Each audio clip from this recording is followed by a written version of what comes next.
Oh, hey guys.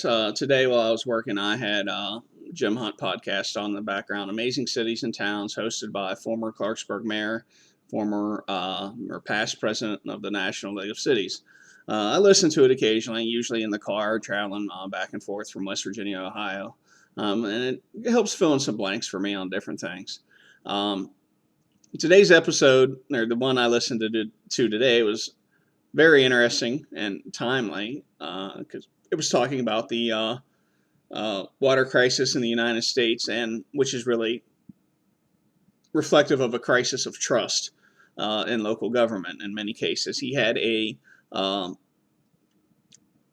a professor from I think University of Wisconsin on who wrote a book about this, specifically on the collapse of trust in local government and how it pertains to our water systems. Now they started off by mentioning cities like Flint and Jackson, and then they moved on quickly to the bottled water industry and how that by dollar value it's now with like 40% of the water market in the United States. This is something that's just risen in the last 30 years. The popularity of bottled water is even higher in low-income communities that can't afford it than it is in higher-income suburbs. And this professor would say, a lot of this is unjustified. We have very good water in the United States, and it seems to be, manufactured, promoted by bottled water sales. And then they circled back around. There are a few glaring exceptions. Again, mentioning Flint, Jackson, Mississippi. They never mentioned Clarksburg. There's one of 3 cities that are currently under EPA enforcement action for violations of the Clean Water Act. They are East St. Louis, Jackson, Mississippi, and Clarksburg, West Virginia. Given that the host was past mayor of Clarksburg, West Virginia, 27-year councilman, the fact that they never mentioned it was pretty interesting. And then they went on and talked about, edge cases where there are actual water problems, such as Native America or Native American reservations and things like that. And he says, there was a little bit of hesitancy in the voice of the guest, but he said, Appalachia has a lot of these problems, and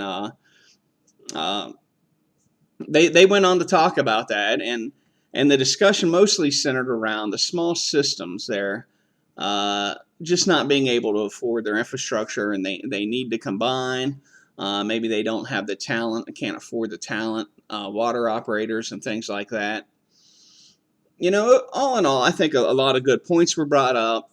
Maybe that was his goal. Like, he wanted to introduce some intelligent talking points. I don't think it's a coincidence that right now he's talking about lead water.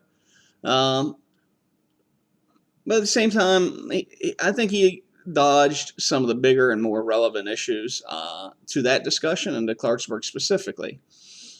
A couple weeks ago, I don't know, 3 weeks ago, I was in the car listening to the Strong Towns podcast, and their host, Chuck Marone, who's a civil engineer, brought up water infrastructure again. And he says, in his travels, a lot of times it's your red states, very conservative suburbs, rural areas that have some of the absolute worst systems. And although he is personally conservative, he says that, a lot of it is just the culture there focuses on tax cuts and urban development or economic development. And they just do not want to spend money on anything. And that's led to systems that are very poorly maintained, on the verge of collapse. Jackson, Mississippi being one of these examples. Although it's a large city, it's also grown enormously in size and incorporated its suburbs, which are the source of a lot of the problems.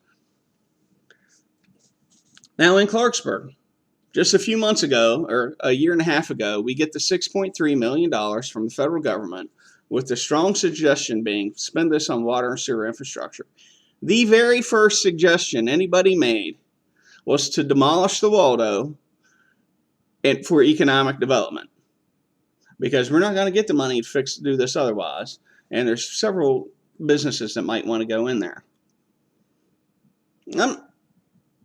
It's just continuing a theme that we've had for years. We've pursued demolition and sold it as economic development, a way to boost property values, and especially if we can do it with other people's money.